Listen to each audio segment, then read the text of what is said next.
Israel's Benjamin Netanyahu has promised to resist any penalties imposed on the country's military, following allegations that the US intends to limit supplies to one unit.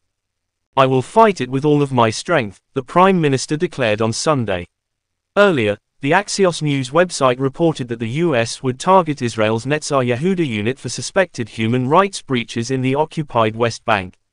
The BBC believes that any action would be subject to a US ban on aid to foreign units credibly implicated in violations. When asked last week about claims that US military aid to Israel Defense Forces (IDF) units could be stopped due to charges of human rights violations in the occupied West Bank, Secretary of State Antony Blinken said, "I've made determinations. You can expect to see them in the days ahead." Washington, Israel's primary friend, has never halted aid to an IDF unit before. The Israeli military stated that Netzar Yehuda was working in conformity with international law. According to Reuters, the IDF is unaware of the sanctions against the battalion.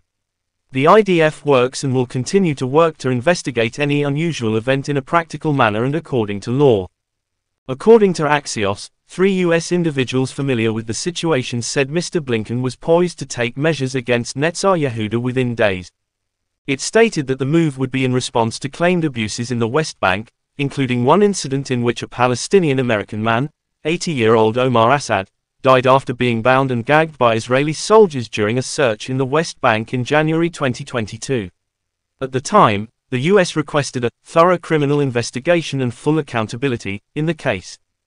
The IDF later stated that it grieved Mr. Assad's death and that the Netzar Yehuda commander will be reprimanded over it.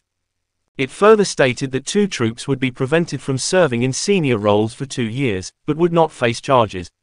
It stated that Mr. Assad's death was caused by a pre-existing medical ailment.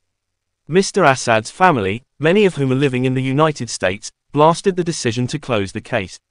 All of the alleged infractions occurred prior to Hamas' 7 October attack on Israel from the Gaza Strip. Any decision to prevent an IDF unit from receiving US military assistance would be decided under the Leahy Law, which was introduced in 1997 by then-Senator Patrick Leahy. It prohibits the use of US funds or training for foreign military units that have been credibly involved in egregious human rights violations. According to a former senior US official, last year, the Israel-Leahy Vetting Forum investigated at least a dozen charges made against Israeli forces, including the Netzar Yehuda Brigade. "We believed that in most cases, these were unremediated, that is, the perpetrators had not been properly held accountable," said Josh Paul, former director of the State Department's Political Military Affairs Office, which handles US arms shipments. "When we tried to advance these recommendations to the Secretary of State, we were never able to get them through the political level," he said.